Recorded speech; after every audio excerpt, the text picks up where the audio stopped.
Hey, how's it going everyone? This is YLAM here. In today's Fuji Friday, I want to talk a little bit about the 18-16mm f2.8. That is the brand new ultra-wide lens that Fujifilm just released, and I got a chance to use it at Murphy's Camera Store here in Louisville, Kentucky. Fuji was actually having one of their events at the camera store, and I got a chance to actually use it on both my camera bodies, so the X-T3 and the X-H1. Got a chance to walk around with it in the store, kind of really feel what it feels like to be on a camera, and took some pictures. And more importantly, I got a chance to do a little bit of video, did some self-vlogging on it. So here's some of the video right here. All right, so I'm holding the 8-16 a little bit closer to me, just walking around Murphy's camera shop just to see what it looks like. Fairly big lens. Just wanted to walk around, take a look, see what it looks like, and hopefully the image is pretty stabilized with the XH1, but I don't really know until, I don't know, look at it a little bit later.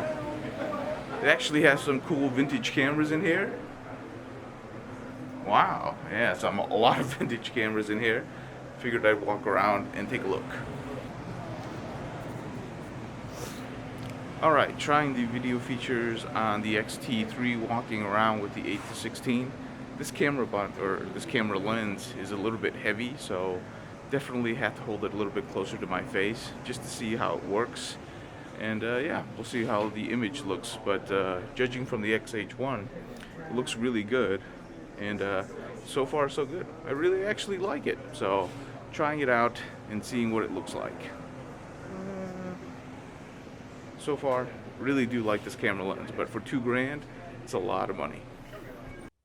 So as you can see on the XH1, I think the video coming out of it is very serviceable. You can definitely use it for YouTube, but for anything professional, you probably still want it on a gimbal. I actually like the feel of the lens. It is a very bulky lens, but one of the things that I really truly appreciate about that is the amount of distortion, or the lack of distortion on the actual camera image. A lot of ultra wides, when you actually have it for video, because there's so much correction that gets done in body, which is fine for photography, but when you're actually capturing that video, you actually capture the distortion in the image trying to fix itself, and it never looks very good. From what I can tell from this image, even at ultra wide angles, there's really no distortion that's actually super distracting to the eyes. And if you look very closely, there's going to be something there to see. But overall, if you're just using it for vlogging content, it is really well controlled. It is definitely a really nice lens. Now, having said that, there are a couple of cons to it. Obviously, the size of it. It is a very big lens. It's a big chunk of glass that you're going to have to carry around with, and it's going to be something that people are going to notice, especially on the X-T3, because you have a very small body, but you have this giant lens. This is one where like having a battery grip will probably make the overall camera look a little bit better. On the X-H1, it definitely feels a lot better, and it also looks a little bit more proportionally right. Plus, with the in-body stabilization, the images definitely help out when you're recording video. So that's something that I really like. The other big downside, and this is the one where it's going to get me, is that it's a $2,000 lens. It's a very expensive lens. This is not a lens that I'm going to be buying brand new. I am definitely going to be waiting for it on the used market. I'm sorry, but I have a very tough time of wanting to spend $2,000 on just one lens, especially for something like YouTube. Now, if I was actually making money getting paid for the photography for that specific lens, then obviously we would be having a different conversation, but I'm not.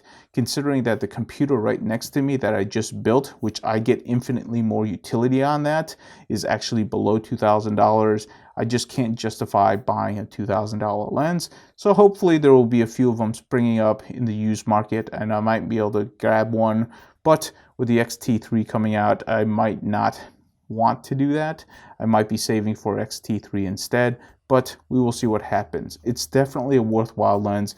If you have a Fuji event near your area, you should definitely go out to it, hang out with some of the Fuji guys, learn about the Fuji people around your area. It's super cool. They also gave me this tiny little trinket. It's a USB drive that's shaped like an X-T3, which is kind of cute. It's not going to be very useful to me.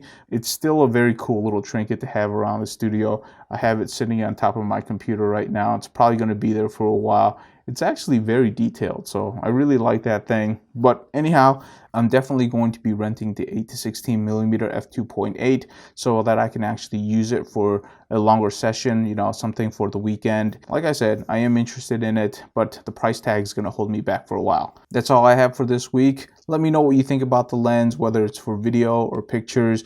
Are you interested in having a lens this expensive? Because all Fuji lenses are pretty expensive in general, but this brings it up to a different category. Let me know what you think about the pricing, the quality of the lens, and if it's something that you'd be interested in.